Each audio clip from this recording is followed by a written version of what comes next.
Jesus, thank you, Father. ஆண்டவராகிய இயேசு கிறிஸ்துவின் நாமத்தில் நான் ஒவ்வொருத்தருக்கும் நன்றி செலுத்துகின்றேன். தேவன் நல்லவராயிருக்கின்றார். தேவன் ஒருவரே நல்லவர். ஒரு ஒன் மந்தாய் இந்த சிந்தை என்னுடைய இருதயத்திலே ஓடிக்கொண்டிருந்தது. அடிக்கடி இதை குறித்ததாய் என்னுடைய இருதயம் பாரப்பட்டதினால் இன்றைக்கு இதை குறித்து நான் உங்களோடு கூட பேச விரும்புகின்றேன். Behind the cross in Jesus Christ, new life.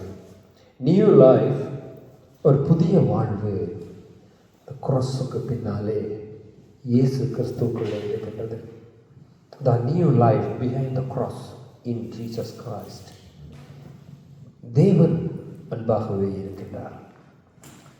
இன்றைய நாள் வார சண்டே எல்லாருக்கும் தெரியும், த லவ்வர்ஸ் டே என்று சொல்லி அன்பை பரிமாறுகின்ற நாட்களாய் காணப்படுகின்றது.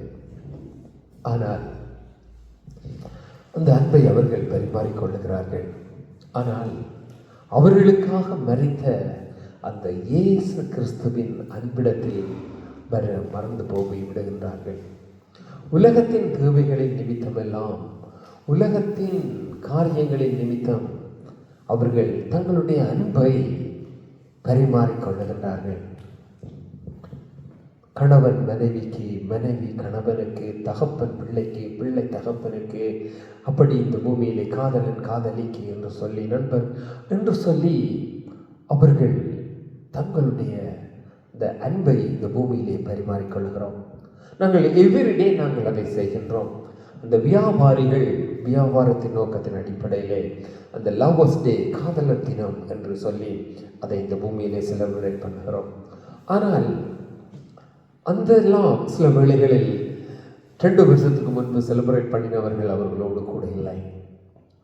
அப்படியே இந்த பூமியிலே மாறுகின்ற, எப்பொழுதும் வேறுபடுகின்ற அந்த அன்பை நாங்கள் ஓடி ஓடி போகின்றோம். அவர்களை திருப்திப்படுத்த நினைக்கின்றோம். ஆனால் அது மூடக்கூடாத காரியம், முடியாத காரியம். ஆனால் தேவனாகிய கர்த்தரை எங்களால் அவரிடத்தில் அன்பு கூர்ந்து நாங்கள் அவரிடத்திலே போகும்போது அவர் மிகுந்த சந்தோஷமாக இருக்கின்றார். அதனாலே தான் நாங்கள் யாக்கோபு 5:20 வாசிக்கலாம், ஒரு பாவி மனம் திரும்பும் போது தேவன் பரலோக ராஜ்யம் அவ்வளவு மகிழ்கின்றது என்று சொல்லி. அதனாலே இந்த தேவன் எங்கள் மேல் கொண்ட அன்பினால் அந்த தேவனாகிய கர்த்தர் எங்களுக்கு வைத்த சில காரியங்களைத்தான். ஆனால் இது நான் ஒரு சில காரியங்களுக்காக நான் ப்ரே பண்ணி கொண்டிருக்கும் போது தான் ஆண்டவர் என்னுடைய இருதயத்தில் வைத்தது இந்த வார்த்தைகளை, new life behind the cross in Jesus Christ. உங்களுக்கு ஒரு புதிய வாழ்வு உண்டு. அப்படி என்றால் அந்த சிலுவை மரத்தைக்கு பின்னாலே, ஆனால் அது கிறிஸ்துவுக்கு உள்ளே என்று சொல்லி நாங்கள் 1 பேதுரு 2:24 நாங்கள் வாசிப்போமானால்,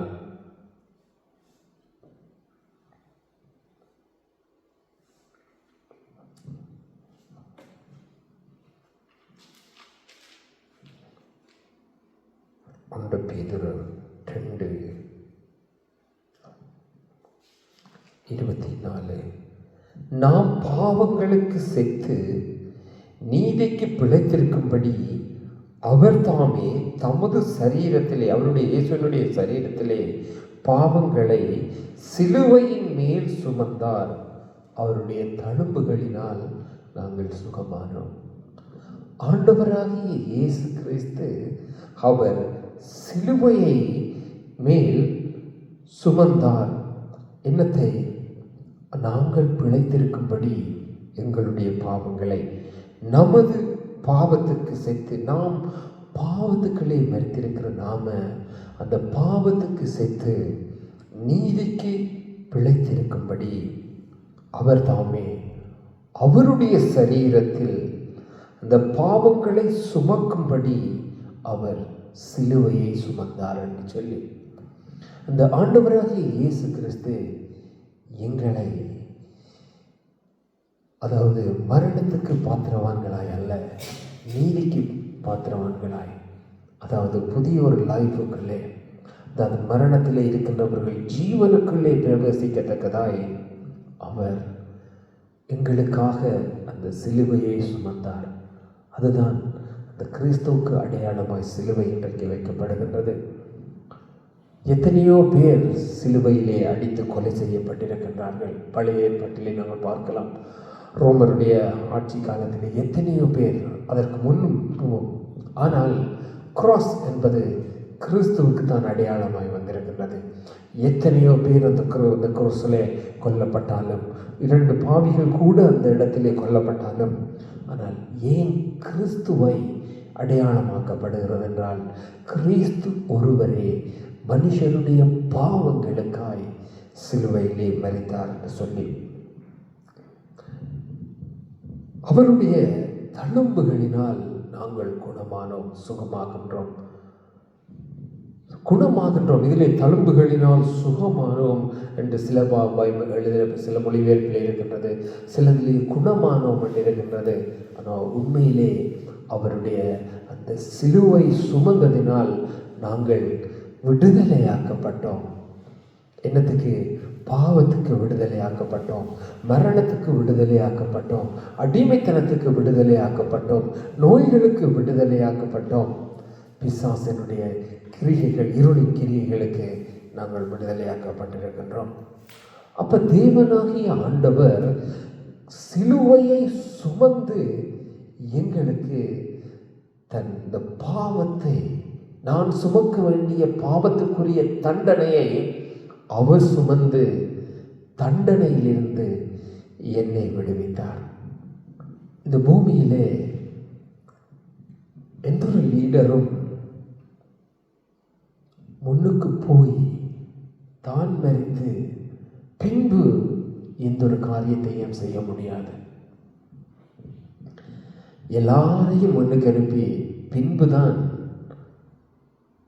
கடைசியில ஒன்றும் செய்ய முடியாது என்றால் அவர்கள் மரிப்பார், இல்லென்றால் அவர்கள் தங்களை தாங்கள் காப்பாற்றிக் கொள்ளுவார்கள். ஆனால் ஆண்டவராகிய இயேசு கிறிஸ்து, தேவனாகிய கர்த்தர், அவர் வந்து நம்மளை விடுவிக்கின்ற ஒரு ஆண்டவர், அந்த விடுவிக்கின்ற ஒரு தேவன் எங்களுக்கு முன்பாக அவர் மரித்தார். ஆண்டவராகிய இயேசு கிறிஸ்து கடவுள் மட்டும்தான், அவர் தான் ஒருவரே. ஆனால் அவர் ஒரு நல்ல லீடர், அதாவது நல்ல மேய்ப்பன், நல்ல நடத்துனர். லீடர் என்றால் நாங்கள் அரசியல்வாதிகளை நினைக்கக்கூடாது. நடத்துனர், நடத்துகின்றவர், நல்ல மேய்ப்பர். ஆண்டவராகிய இயேசு கிறிஸ்துவே நல்ல மேய்ப்பராயிருக்கின்றார். அவர் எங்களை நடத்துகின்றார். அதனாலே தான் ஜோவான் 10:11 நாங்கள் வாசிக்கின்றோம், நானே நல்ல மேய்ப்பன், அவரே நல்ல மேய்ப்பன். அவர் என்ன செய்கின்றார் என்றால், ஆடுகளுக்காக தன் ஜீவனை கொடுக்கின்றார். ஆடுகளுக்கான ஜீவனை கொடுக்கின்ற அந்த அன்பு இந்த பூமியிலே எல்லா அன்பிலும் மேலான அன்பு. இந்த பூமியிலே பல கடவுள்களை நாங்கள் பார்க்கின்றோம், சொல்லுகின்றோம். ஆனால் ஒரு மனுஷனை விடுவிக்கும்படி பாவத்தை சுமந்து மரித்து உயிர்த்தெழுந்து மீண்டும் அந்த மனுஷனுக்குள்ளே ஒரு ஜீவனை கொடுத்து தன்னை மனுஷனை விடுவித்த ஒரே தேவன் ஆண்டவராகிய இயேசு கிறிஸ்து. அந்த இயேசு கிறிஸ்துவே அல்லாமல் ஒன்றுமில்லை. அதனாலே தான் அந்த வாழ்வு சிலுவைக்கு பின்னால், ஆனால் சிலுவையில் இல்லை, கிறிஸ்துவுக்குள்ளே இருக்கின்றது என்று சொல்லி நாங்கள் பார்க்கின்றோம். ஏனென்றால் நாங்கள் பாவத்துக்கு மரித்திருந்து தேவனாகிய கர்த்தர், அதாவது கடவுளும் அவர்தான், எல்லாம் அவர்தான், கடவுளுக்கும் நம்மளுக்கும் உறவு துண்டிக்கப்பட்டு, கடவுள் ஒரு பக்கம், மனுஷன் ஒரு பக்கம், நடுவிலே பாவமாகிய சுவர் மனுஷனையும் தேவனையும் இணைய முடியாதபடி தடுத்து வைத்திருந்தது.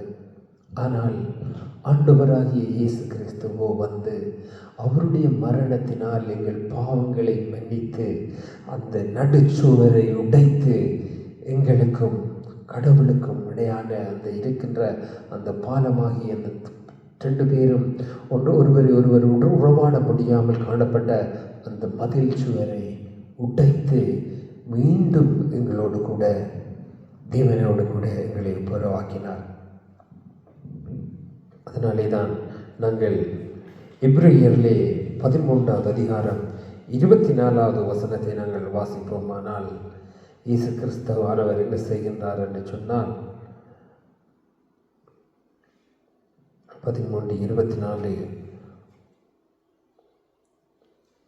உங்களை நடத்துகிறவர்களையும் பரிசுத்தவான்களையும் வாழ்த்துங்கள், இத்தாலியா தேசத்தார் யாவருக்கும் வாழ்த்துதல் சொல்லுகிறோம் என்று சொல்லி அதை அவர்கள் முடிக்கின்ற அந்த காரியத்திலே நாங்கள் பார்ப்போமானால், ஆண்டவராகிய இயேசு கிறிஸ்து ஏன் அதை அப்படி சொல்லிக்கொண்டு வருகின்றார் என்று அதற்கு நாங்கள் காரியத்தை பார்ப்போமானால், 12வது வசனம் 24வது வசனத்தை நாங்கள் பார்ப்போம். இதை நான் ஏன் இந்த எபிரேயர் கடைசி அதிகாரத்தில் இந்த 24வது வசனத்தை நான் வாசித்தேன் என்றால், பரிசுத்தவான்கள் யாவருக்கும் வாழ்த்துதல் அந்த தேசத்தார் சொல்லுகின்றார்கள். ஏனென்றால் அவர்கள் கொடுத்த வார்த்தை எப்படியாய் காணப்படுகிறது என்று சொன்னால், 24வது வசனம் 12வது 24 எபிரேயர், புதிய உடன்படிக்கையின் மஸ்தியஸ்தராகிய இயேசு கிறிஸ்துவின் இடத்திற்கு ஆபேலினுடைய இரத்தம் பேசினதை பார்க்கிலும் நன்மையானவைகளை பேசுகின்ற அந்த இரத்தமாகிய தெளிக்கப்படும் இரத்தத்தின் இடத்திற்கு வந்து சேர்ந்தீர்கள் என்று சொல்லி, அப்ப அந்த எபிரேயர் ஜனங்கள் இதை அறியாமல் இருந்தார்கள்.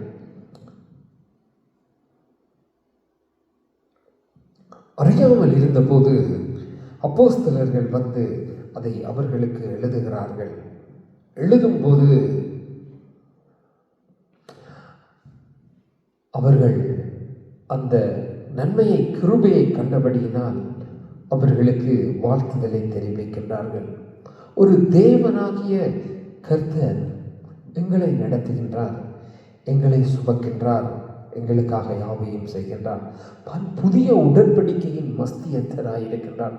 பழைய உடன்படிக்கை உடைக்கப்பட்டது, அது புதிய உடன்படிக்கை எங்களுக்கு கொடுக்கப்பட்டது. அந்த இதிலே ஆபேலுடைய இரத்தம் பேசினதை பார்க்கலாம் என்று சொன்னால், அது காயின் ஆபேலை கொலை செய்த போது ஆபேலுடைய இரத்தம் தேவனை நோக்கி கூப்பிட்டது. அந்த இரத்தம் தேவனை நோக்கி கூப்பிட்டதை பார்க்கிலும், அந்த ஆபேலுடைய இரத்தம் தேவனை நோக்கி கூப்பிட்டதை பார்க்கிலும், இந்த இயேசு கிறிஸ்துவனுடைய இரத்தம் விலையேற பெற்றதும் அதிக வல்லமையும் அதிகாரமும் உடையதாய் காணப்பட்டதினால், அந்த இரத்தம் எங்களுக்கு நன்மையானதை செய்தபடியினால் அந்த நன்மை ஆகிய அந்த நன்மையினிடத்திற்கு நாங்கள் வந்து சேர்ந்தோம். அப்ப இயேசு கிறிஸ்து சிலுவையிலே மரித்தது எங்களுக்கு வேதனை அல்ல, சந்தோஷம். ஆண்டவராகிய இயேசு கிறிஸ்து மரிக்க முன்பு அப்போஸ்தலர்கள் சொன்னார்கள், பேதுரு சொன்னார், யோவான் சொன்னார், நீங்கள் மரிக்கக்கூடாது ஆண்டவரே என்று.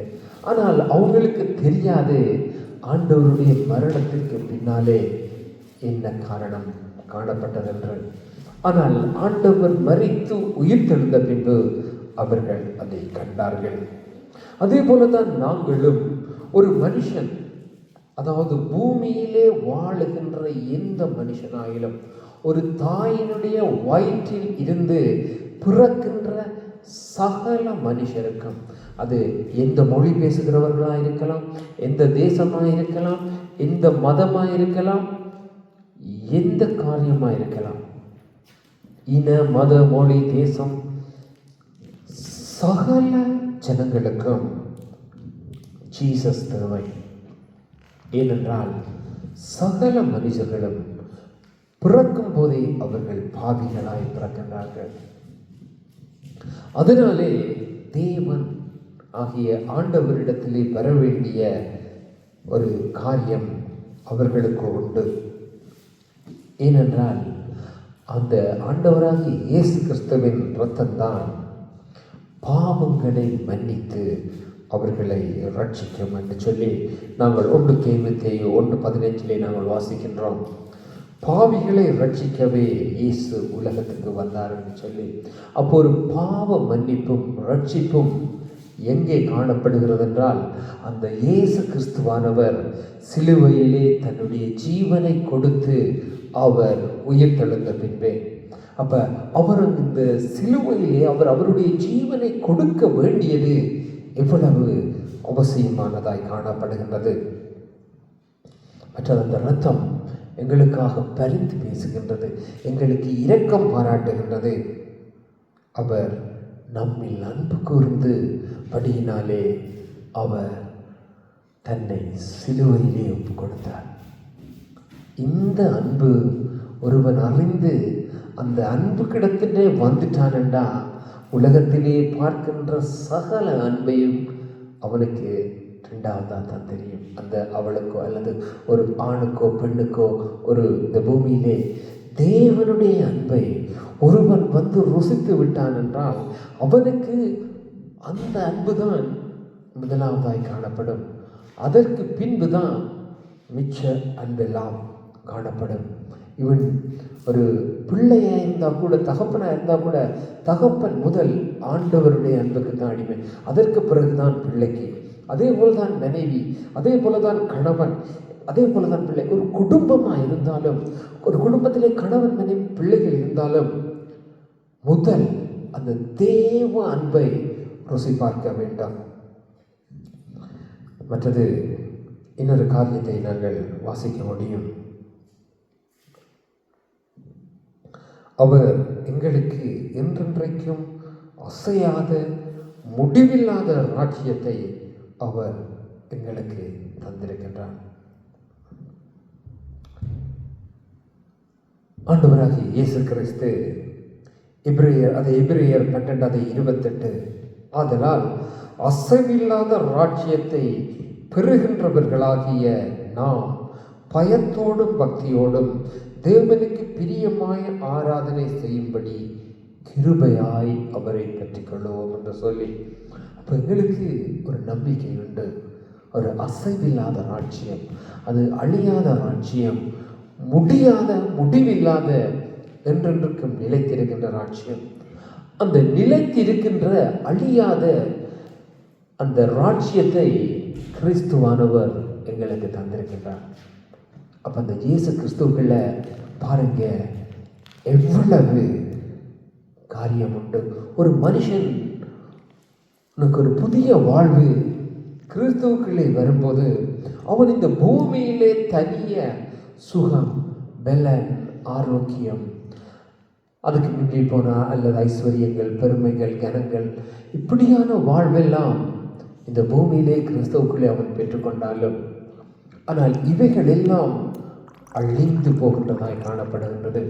அவன் பூமியிலே வாழும்போது என்றென்றைக்கு நிலையான சமாதானத்தை கொடுக்கின்றார், நிலையான விடுதலையை கொடுக்கின்றார், புதிய வாழ்வை கொடுக்கின்றார், ரட்சிப்பை கொடுக்கின்றார், பாவ மன்னிப்பை கொடுக்கின்றார், சந்தோஷத்தை கொடுக்கின்றார். அதற்கு மேலும் அதிகமாய் தேவனோடு கூட உறவாடுகின்ற ஒரு உறவாடுதலை கொடுக்கின்றார். அதற்கு மீண்டும் அவர் நான் போகிறது நல்லது, நான் மீண்டும் வருவேன், வந்து அவர்களை கூட்டிக் கொண்டு நான் செல்லுவேன் என்று சொல்லி அவர் சொல்லுகிறார். அவர் கூட்டிக் கொண்டு போய் எங்கே வைக்கின்றார் என்றால், அழிவில்லாத ராஜ்யம், அசையாத ராஜ்யம், நிலையான ராஜ்யம், நித்திய ராஜ்யம். அங்கே கண்ணீர் இல்லை, கவலை இல்லை, வேதனை இல்லை என்று சொல்லி நாங்கள் வெளிப்படுத்தலே வாசிக்கின்றோம். ஒரு மனுஷனுக்கு இவைகள்தான் இந்த பூமியிலே காணப்பட்டாலும், என்னதான் ஒரு மனுஷனுக்கு இந்த பூமியிலே காணப்பட்டாலும், அவனிடத்திலே கிறிஸ்து இல்லை என்றால் அவன் இந்த பூமியிலே வாழ்கின்ற அந்த வாழ்வின் அர்த்தம் மரணத்துக்கு பின்பு இல்லாமல் போய்விடுகின்றது. எப்படி ஒருவன் இந்த பூமியிலே வாழும்போது கிறிஸ்துவை ஏற்றுக்கொண்டு சொந்த இரட்சகராய் தேவனுக்கு உள்ளே அவன் வாழும்போது அவனுக்கு நித்திய ஜீவன், அதாவது பரலோக ராஜ்யத்திலே உண்டாயிருக்கின்றது. அந்த பரலோக ராஜ்யத்திலே நித்திய ஜீவன் உண்டாயிருக்கும்படி ஆண்டவராகிய இயேசு கிறிஸ்து சிலுவையிலே மரித்து உயிர்த்தெழுந்து அந்த ஜீவனை எங்களுக்கு கொடுக்க வேண்டியதாக இருக்கின்றது. அதனாலே தான் கிறிஸ்துவனுடைய ஜீவனை பெறாதவன் ஒருவனும் கிறிஸ்துவனுடைய அல்ல. அதை நாங்கள் ரோமரிலே வாசிக்கலாம், ஒன்று ஜோவான் பின்னுக்கு 4:5 வாசிக்கலாம். ஆனால் வெளிப்படுத்தலிலே 1வது அதிகாரத்திலே 6வது வசனம் சொல்லுகின்றது. நான் வாசிக்கின்றேன். நம்மிடத்தில் அன்பு கூர்ந்து தமது இரக்கத்தினாலே நம்முடைய பாவங்களென நம்மை கழுவி தம்முடைய பிதாவுக்கு முன்பாக எங்களை ராஜாக்களும் ஆசாரியரும் ஆக்கின அவருக்கு மகிமையும் வல்லமையும் என்றென்றைக்கும் உண்டாவதாக. 7வது வசனம், இதோ மேகங்களுடனே வருகின்றார், கண்கள் யாவும் அவரை காணும் என்று சொல்லி நாங்கள் வாசிக்கின்றோம். அப்ப ஆண்டவராகிய இயேசு கிறிஸ்து, அதாவது எப்படி என்று சொன்னால், அவர் தம்முடைய இரக்கத்தினாலே எனக்கு பாவ மன்னிப்பு உண்டானதென்றால் அது நான் செய்த நன்மையினால் அல்ல, நான் என்னுடைய பலத்தினாலே அதை என்னுடையதென்று சொல்லுகிறது. அந்த சொல்லை நாங்கள் பாவிப்பதே ஒரு பிரயோஜனமற்ற காரியம். ஏனென்றால் நம்மிடத்தில் தேவன் அன்பு கூர்ந்து தேவனுடைய இரக்கத்தினாலே நம்முடைய பாவங்களை நம்மை விட்டு கழுவி நம்முடைய பிதாவாகிய தேவனுக்கு முன்பாக எங்களை தேவனோடு ஒப்புரவாக்கின்றார். இந்த வாழ்வுகளே ஒருவன் வருவானானால் அவன் இந்த பூமியிலே ஒரு புதிய வாழ்க்கைக்குள்ளே அவன் கடந்து செல்லுகின்றான். எல்லாரும் நினைக்கின்றோம், இந்த பூமியிலே ஒரு மனுஷன் வாழ்ந்த பின்பு மரணம் எல்லாம் முடிந்து விட்டது என்று சொல்லி. மரணத்துக்கு பின்பு நித்திய ஜீவன், பரலோக ராஜ்யம் ஆகிய நித்திய ஜீவனும் மரணம் ஆகிய நரகமும் உண்டு. ஒருவன் நித்திய ஜீவனுக்குள்ளே போகின்றான், ஒருவன் நரகமாகிய மரணத்துக்குள்ளே தள்ளப்படுகின்றான். நாங்கள் நித்திய ஜீவனுக்குள்ளே போகின்றோமோ அல்லது நாங்கள் நரகமாகிய மரணத்துக்குள்ளே போகின்றோமோ என்பதை முடிவு பண்ணுகின்றது இந்த பூமியிலே நாங்கள் வாழ்கின்ற வாழ்வு. அப்ப நாங்கள் வாழ்வுகின்ற இந்த பூமியிலே நாங்கள் வாழ்கின்ற வாழ்க்கை தான் நாங்கள் மரணமாகிய நரகத்துக்குள்ளே போகிறோமா அல்லது ஜீவனாகிய நித்திய ஜீவனுக்குள்ளே நாங்கள் போகின்றோமோ என்கின்ற அந்த வாழ்வை டிசைட் பண்ண, முடிவை டிசைட் பண்ணுகிற அந்த வாழ்வு இந்த பூமியிலே ஒரு மனுஷன் வாழுகின்ற வாழ்நாட்களுக்குள்ளே தான் காணப்படுகின்றது. அப்போ அவன் அந்த வாழ்நாட்களிலே தன்னுடைய முடிவுக்கான காரியம் இங்கு பூமியில இருக்கிற போது அவன் பூமியிலே தெரிந்து கொள்ளுகின்ற காரியம் பெரிய அவசியமாக இருக்கின்றது. ஒருவன் கிறிஸ்துவை தெரிந்து கொண்டால், கிறிஸ்துவை ஒருவன் தன்னுடைய சொந்த இரட்சகராய் தெரிந்து கொண்டால், ஒருவன் கிறிஸ்துவை தன்னுடைய கடவுளாக தெரிந்து கொண்டு அவரை ஏற்றுக்கொண்டு, ஆண்டவரே நான் உம்மிடத்திலே வருகிறேன், என் பாவங்களை கழுவி சுத்திகரித்து என்னை ஏற்றுக்கொள்ளும், என்னை உம்முடைய பிள்ளையாய் ஏற்றுக்கொள்ளும் என்று சொல்லி ஒருவன் அவரிடத்திலே வரும்போது அவர் அவனை ஏற்றுக்கொண்டு தன்னுடைய பிள்ளையாய் மாற்றுகின்றார். இதுதான் இங்கே நடக்கின்றது. இந்த பூமியிலே ஒருவரையும் ஒருவர் மதம் மாற்றுகிறது இல்லை. ஒரு கிறிஸ்தவனை முஸ்லீமாய் மாற்ற முடியாது, ஒரு முஸ்லீமை கிறிஸ்தவனாய் மாற்ற முடியாது, ஒரு இந்துவை நாங்கள் மதங்களுக்கு மாற்றிவிட முடியாது.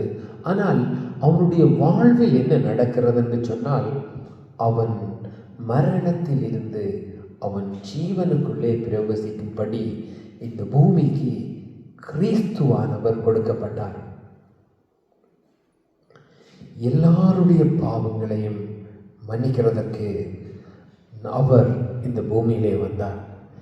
எத்தனை பேர் அவரிடத்தில் வருகிறார்களோ அத்தனை பேருடைய பாவங்களையும் அவர் மன்னிக்க வல்லமையுள்ளவரும் போதுமானவருமாயிருக்கின்றார். அதனாலே தான் வாழ்வு கிறிஸ்துவுக்குள் தான் இருக்கின்றது. அதாவது ஜீவனுக்கு ஏதுவான வாழ்வு, மரணத்துக்கு ஏதுவான வாழ்வு பூமியிலே எல்லா இடமும் நிறைந்திருக்கின்றது. நாங்கள் ஜீவனுக்குள்ளாக ஒருவன் வாழ வேண்டுமானால், ஒருவன் நித்திய ஜீவனுக்குள்ளே பிரவேசிக்க வேண்டுமானால் அவன் ஆண்டவராகிய கர்த்தரிடத்தில் வருவது அதிக அவசியமாய் காணப்படுகின்றது. நாங்கள் மத்தேயு அதிகாரத்திலே வாசிப்போமானால், மத்தேயு 8:17 என்ன சொல்லுகிறது என்று நாங்கள் வாசிப்போமானால்,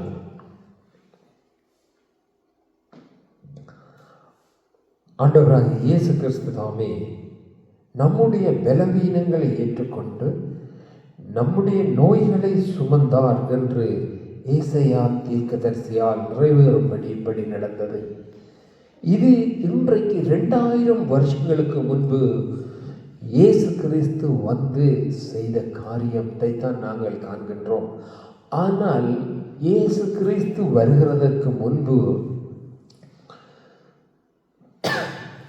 வாழ்ந்த தீர்க்கதரிசியாகிய ஏசாயா என்கின்றவர் எப்படி சொல்லுகின்றார் என்று சொன்னால், இயேசு கிறிஸ்துவானவர் வருவார், உங்களுடைய பாவங்களை அவர் சுமந்து கொள்ளுவார், அவர் உங்களுடைய அக்கிரமங்கள் மீறுதல்களை சுமந்து கொள்ளுவார் என்று சொல்லி, அப்போ நாங்கள் எங்களுடைய அக்கிரமங்கள் மீறுதல்களை எல்லாம் ஆண்டவர் சுமந்தார், ஆண்டவர் ஏற்றுக்கொண்டார். எங்களுடைய வாழ்விலே தேவன் எங்களுடைய அக்கிரமங்களை ஏற்றுக்கொண்டு எங்களை விடுதலையாக்கி இருக்கின்றார். அவர் எங்களை விடுதலையாக்கி இருக்க நாங்கள் பயம் இல்லாமல் தேவனுக்கு முன்பாக எங்களை நடக்க முடியும். அதனாலே தான் ஏசாயா 53:4-5 சொல்லுகின்றது, மெய்யாகவே அவர் நம்முடைய பாடுகளை ஏற்றுக்கொண்டு நம்முடைய துக்கங்களை சுமந்தார். எங்களுடைய துக்கங்கள் எல்லாம் போய்விடுகின்றது. நாமோ அவர் தேவனால் அடிக்கப்பட்டு வாதிக்கப்பட்டு சிறுமைப்பட்டார் என்று எண்ணுகிறோம். அதைத்தான் இந்த பூமியிலே சிலர் சொல்லுகிறார்கள், இயேசு கிறிஸ்துவை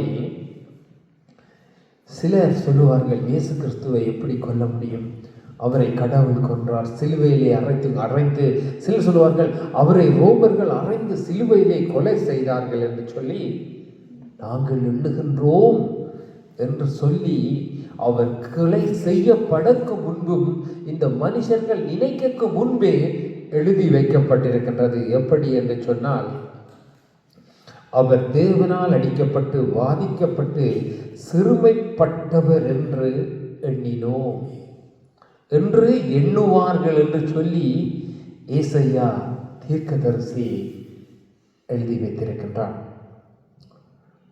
5வது வசனம் சொல்லுகிறது, நம்முடைய மீறுதலின் நிமித்தம் அவர் காயப்பட்டு நம்முடைய அக்கிரமங்களின் நிமித்தம் அவர் நொறுக்கப்பட்டார், நமக்கு சமாதானத்தை உண்டு பண்ணும் ஆக்கினை தீர்ப்பு அவரிடத்தில் வந்தது.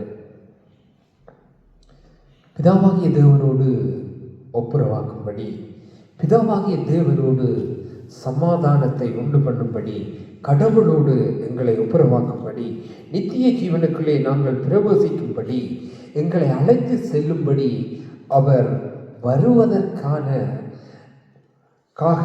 எங்கள் பாவங்களோடு, எங்களுடைய அக்கிரமங்களோடு, எங்களுடைய மீறுதல்களோடு, எங்களுடைய குண அதிசயங்களோடு நாங்கள் இருக்கிற வண்ணமாய் அப்படி பிரவேசிக்க முடியாது, நாங்கள் அப்படி நித்திய ஜீவனுக்குள்ளே சென்று விட முடியாது என்பதற்காக ஆண்டவர் தாமே எங்களை வந்து எங்களுடைய பாவங்களை சுமந்து, எங்களுடைய அக்கிரமங்களை சுமந்து, எங்களுடைய மீறுதல்களை சுமந்து அவர் எங்களை எல்லாவற்றிலும் இருந்து விடுதலையாக்கி எங்களை சுத்திகரித்து கழுவி, என்னை கழுவி, அவருடைய இரத்தத்தினாலே கழுவி சுத்திகரித்து, அவருடைய ஆவியினாலே என்னை சுத்திகரித்து, அவருடைய அக்கினினாலே என் கழிவுகளை எல்லாம் சுட்டரித்து என்னை சுத்தமாக்கி அவர் சுத்தமான இடத்துக்கு, அவர் இருக்கின்ற இடத்திற்கு எங்களை அழைத்து செல்லும்படி இந்த பூமிக்கு கிறிஸ்துவானவர் வந்து சிலுவையிலே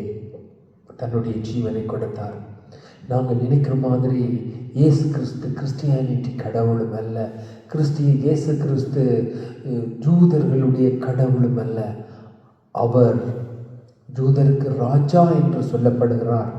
ஆனால் அவர் சகலருக்கும் தேவனாயிருக்கின்றார். பூமியிலே அதன் தாயின் கற்பத்திலே பிறக்கின்ற ஒவ்வொரு பிள்ளைக்கும் இயேசுவே தேவனாயிருக்கின்றார், அவரே கடவுளாயிருக்கின்றார். அவர் எங்களுக்காக வந்தார். அதுதான் அந்த இயேசு கிறிஸ்து அந்த சிலுவையிலே தன்னை ஒப்புக் கொடுத்தார். நாங்கள் சிலுவையை பார்க்கும்போது இயேசு கிறிஸ்துவை பார்க்கின்றோம். ஏன் தெரியுமா? அந்த இயேசு கிறிஸ்து அந்த சிலுவையிலே என் பாவங்களை சுமந்தார், என் அக்கிரமங்களை சுமந்தார், என் மீறுதல்களை சுமந்தார், என் நோய்களை எல்லாம் சுமந்தார். என்னை விடுதலையாக்கி, என்னை பிதாவாகி தேவனோடு ஒப்புரவாக்கி, என்னை நித்திய ஜீவனுக்கு பாத்திரராக்கி, சதா காலங்களிலும் அவரோடு கூட இருக்கும்படி என்னை ஏற்படுத்தினார். அதற்கு அடையாளமாய்த்தான் ஒவ்வொரு சர்ச்சுக்கும் முன்னாலே கிராஸ் வைக்கப்பட்டிருக்கின்றது. கிராஸ் என்கின்றது சர்ச்சுக்கு அடையாளம் அல்ல, கிறிஸ்துவின் பாவ மன்னிப்புக்கு அடையாளமாக இருக்கின்றது. அந்த பாவ மன்னிப்புக்காக நான் அவருக்கு நன்றி செலுத்துகின்றேன். நாங்கள் ஜெபம் பண்ணி முடிப்போம். பிதாவே, உமக்கு நாங்கள் நன்றி செலுத்துகின்றோம். உம்முடைய குமாரனாகிய இயேசு கிறிஸ்துவின் சாயலுக்காக நான் நன்றி செலுத்துகிறோம். நடி எங்கள் பாவங்களை மன்னித்தீர், எங்கள் அக்கிரமங்களை மன்னித்தீர், எங்கள் மீறுதல்களை மன்னித்தீர், எங்கள் பிராணனை அழிவிலிருந்து மீட்டு பாதுகாத்தீர்.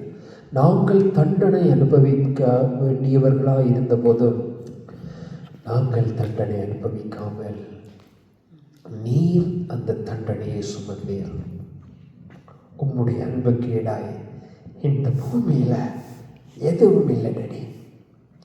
அந்த அன்பை ஒவ்வொருத்தரும் ருசி பார்க்கத்தக்கதாய் நீர் ஒவ்வொருத்தரோடும் கூட இருங்கப்பா. ஒவ்வொருத்தரையும் தொடங்க. The new life behind the cross in Jesus Christ இருக்கிறதற்காக நன்றி செலுத்துகிறேன்.